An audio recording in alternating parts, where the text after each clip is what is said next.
ओ ऐका की, बोला की. आम्ही वृद्धाश्रममधून आलोय. या बाबतीत माझे दादा बोलतील. ठीक आहे, आम्ही तिकडेच जातो. ओ भाऊ ऐका की, बोला की. आम्ही वृद्धाश्रममधून आलोय. काय असतं हे वृद्धाश्रम? जे लोक आई बापाला रस्त्यावर सोडतात का नाही, त्यांची आम्ही सेवा करतो. होय का? आणि आम्ही त्यांना 3 टायमाचं जेवण पण देतो. तुम्ही आमची काही मदत करू शकता का?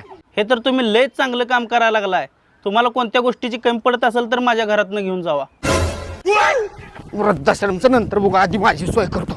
इथं 40 वय झालं माझं, लगीन होईना. ये की, चल बस घोड्यावर बस. बास म्हणला तुला घोड्यावर लगीन करायच्या, तुझा आधी बासा. अरे तुझं घोड्यावर बसायचं वय नाही रे. बस की धर्या बघ्या गेली की पळून रे बाबा.